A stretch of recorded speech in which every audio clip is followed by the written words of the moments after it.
Good morning, friends. Welcome to SBI Securities Morning Podcast.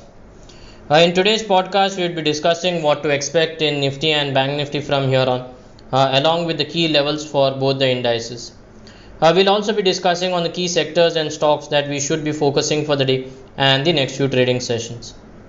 In trade yesterday, if we see from the global market perspective, all the three major US indices marked a fresh all-time high in the first half of the trading session. The Dow surpassed the 40,000 mark for the first time ever. However, they failed to sustain at the elevated levels and witnessed profit booking in the second half of the trading session, ending the day with a minimal cut. The S&P 500 has ended below 5,300 mark with a loss of 0.21%. While the overall trend is bullish, the zone of 5,320, 5,340 will act as the immediate hurdle for the index, above which 5,460, 5,500 would be on the cards.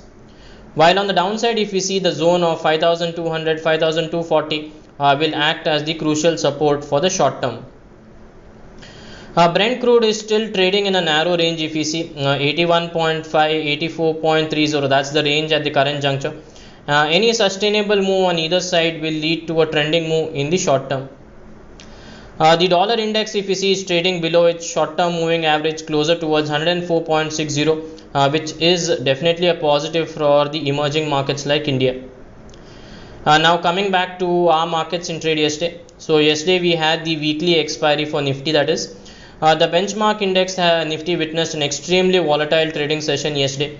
It marked a low of 22,055 and thereafter, if we see, witnessed a sharp recovery of nearly 340 points just in the last hour of the trading session.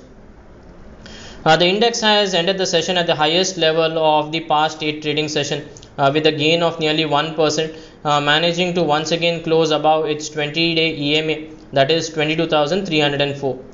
Also, it has managed to once again close above its rising trend line, which was breached on the downside a few days ago. On the daily scale, if we see, it has formed a bullish candle with long lower shadow. The long lower shadow indicates buying interest, which was seen at lower levels.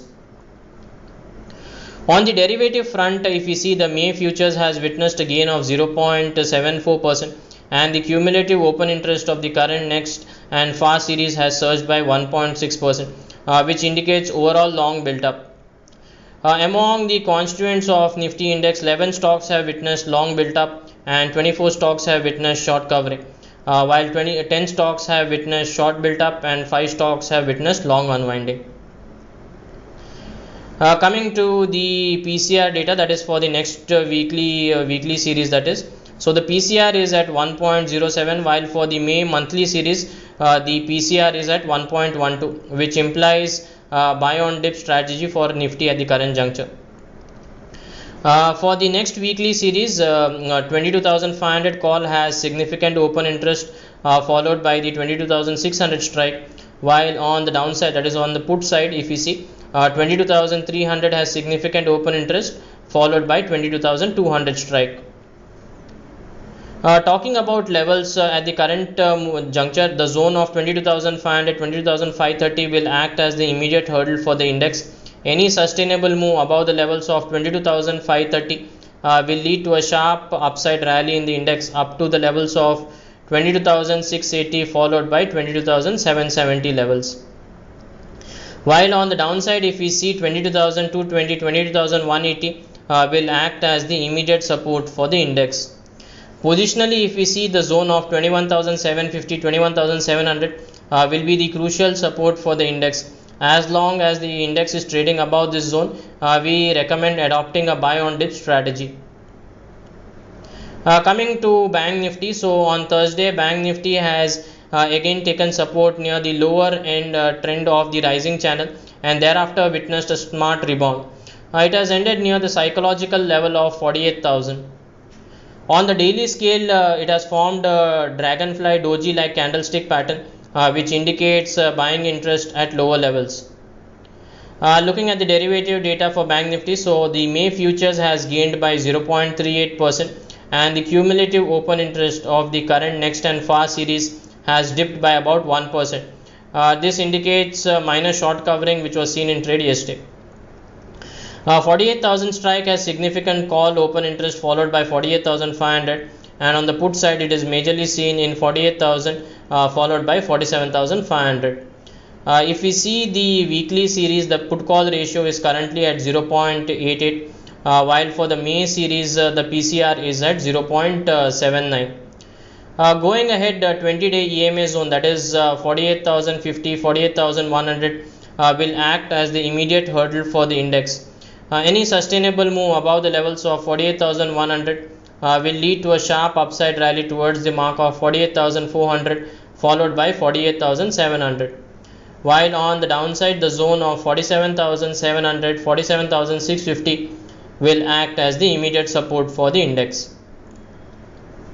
Now coming to the key market indicators. So in trade yesterday, the volatility index that is India VIX has ended below 20 mark with a loss of 1.37%. However, it is still at elevated levels, indicating the heightened volatility in the benchmark index has not yet subsided. The advance decline ratio was largely tilted in favor of the advances in trade yesterday.